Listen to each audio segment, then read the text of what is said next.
এই ধর্ষণ এবং খুন পশ্চিমবঙ্গ সরকারের দ্বারা হয়েছে। এটা গভর্নমেন্ট অর্গানাইজড ক্রাইম, এর কোনো ক্ষমা নেই। রাতের পর রাত, দিনের পর দিন, কেউ পতাকা নিয়ে, কেউ জাতীয় পতাকা নিয়ে, কেউ গিটার নিয়ে, কেউ কবিতায়, কেউ গানে, কেউ নাটকে, কেউ ভাষণে, কেউ মোমবাতিতে, কেউ প্রদীপে, সর্বত্র আজকে এই জঘন্য ঘটনার বিরুদ্ধে জনরোষ, ক্রোধ, ঘৃণা, তার বিস্ফোরণ আমরা দেখছি। দিনে দাঁড়িয়ে আমাদের একটাই স্লোগান, জাস্টিস ফর আরজি কর। আর এই ঘটনার যিনি মূল হোতা, পুলিশ আর স্বরাষ্ট্র দপ্তর, যিনি 13 বছর চালিয়ে গোটা রাজ্যটাকে শেষ করে দিয়েছেন, যে মুখ্যমন্ত্রী আজকে শিক্ষক দিবস পালন সরকারি ভাবে বন্ধ করে দিয়েছেন, সেই মুখ্যমন্ত্রীর অপসারণই একমাত্র সমস্যা সমাধানের পথ। পরে কে আসবে? আমরা ইসলামিক কান্ট্রিতে বসবাস করি না। এখানে জোর করে কেউ চেয়ার দখল করে না। আমরা বৃহৎ গণতান্ত্রিক ব্যবস্থাপনা ভারতবর্ষ পৃথিবীর মধ্যে। পরে কে আসবে জনগণ ঠিক করে দিবে নির্বাচনের মাধ্যমে। সে ভাবনা কাউকে ভাবতে হবে না,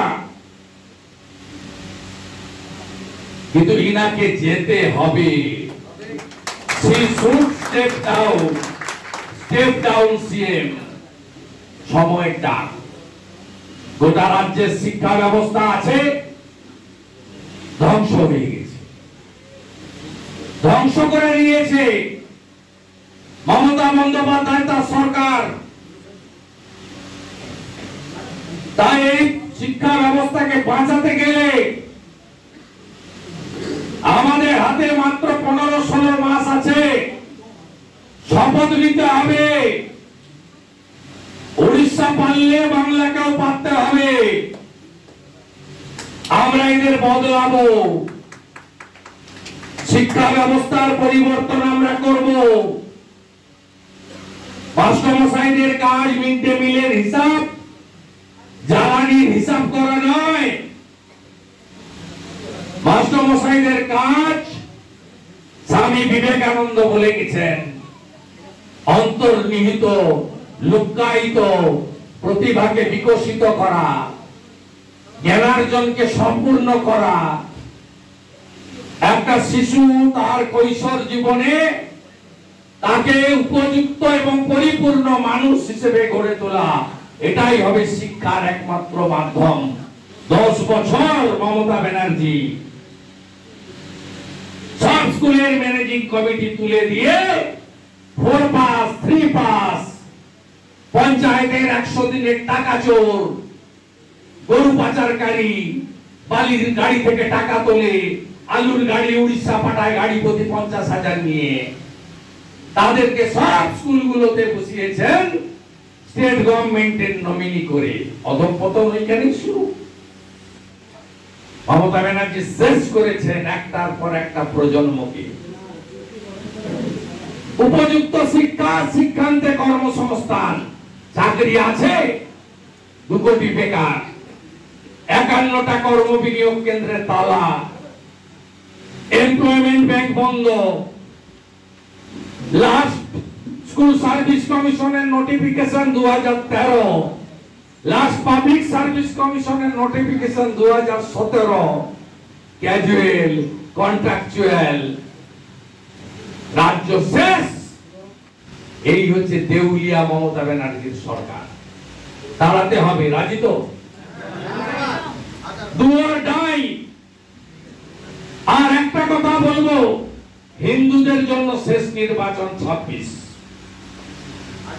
হিন্দুদের জন্য আমি সব লুকিয়ে চুরিয়ে কিছু বলি না। 31 সালে পশ্চিমবঙ্গে সুরাবর্তীর মতো আরেকটা কেউ মুখ্যমন্ত্রী হবে। যদি না জাগেন, যোগীজি বলছিল জন্মাষ্টমীর দিন, বাটেগা তো কাটেগা। বুঝেছেন তো? বাটেগা মানে হিন্দু যদি ভাগ হও, হিন্দু তুমি কোতল হবে বাংলাদেশের মতো। তাই জাগুন, এই শেষ নির্বাচন, শেষ সুযোগে একে তাড়াতে হবে, একে তাড়াতে হবে। বিদ্যাসাগরের মাটি থেকে আওয়াজ উঠতে হবে। পরশুদিন দেখলেন না বিধানসভায় আপনার মেদিনীপুরের ছেলে যাকে পাঠিয়েছিলেন, চোখে চোখ রেখে কথা বলেছি, আগামী দিনে গ্রাম দিয়ে রাজ্য চালাতে হবে। ফ্ল্যাট বাড়িতে থাকা কলকাতার বাবুদের কথায় গ্রাম চলবে না। তৈরি হন। অভয়ের মতো আর একটা ঘটনাও আমরা চাই না। আর জাস্টিস ফর আরজি কর, কোনো কম্প্রোমাইজ নেই। সুপ্রিম কোর্ট তারিখ বদল করতে পারে, তার কারণ আমি জানি না, আমি বলবো না। আইন তৈরি হয় মানুষের জন্য, আর মানুষ যদি পথে নামে কি হতে পারে 42-এ তাম্রলিপ্ত জাতীয় সরকারে আমরা দেখেছি, খাদ্য আন্দোলনে দেখেছি, সুকুমার সেনগুপ্ত, গোপাল পান্ডা, নারায়ণ চৌবে, বামপন্থার সঙ্গে আমার বিরোধ ছিল, আছে, থাকবে। এই লোকগুলো অসৎ ছিল না, দেবেন দাস অসৎ ছিল না। খাদ্য আন্দোলন দেখেছিল, জরুরি অবস্থার বিরোধী আন্দোলন দেখেছিল। মেদিনীপুর সাফ করে দিয়েছিল কংগ্রেসকে, সব জনতা পার্টি জিতেছিল 77-এ। তাই আমরা পারবো, আমরা পথ দেখাবো। একটা সময় মহামতি গোখলে বলতেন, what Bengal thinks today, rest of the India thinks tomorrow. আর কংগ্রেসের নেতা সিআর দাস বলতেন, Chittaranjan Das, what Midnapore thinks today, rest of the Bengal thinks today. Nandigram যা করেছে 26-এ আপনাদেরকেও তাই করতে হবে। সবাই জোট বেঁধে করতে হবে। শিক্ষা প্রতিষ্ঠান বাঁচবে না, শিক্ষা ব্যবস্থা বাঁচবে না, বেকার যুবক যুবতীদের ধ্বংস হয়ে যাবে, শেষ হয়ে যাবে। নারী সুরক্ষা শেষ হয়ে গেছে। সর্বত্র পার্টিবাজি আর তোলাবাজি, দলবাজি আর প্রতিহিংসার রাজনীতি, এ বন্ধ করতেই হবে। শিক্ষক দিবসের অঙ্গীকার, ভয়মুক্ত বাংলা। আমার মাটি আমার দেশ, আমার মাটি আমার দেশ, আমার মাটি আমার দেশ, আমার মাটি আমার দেশ। ভারত মাতা কি জয়।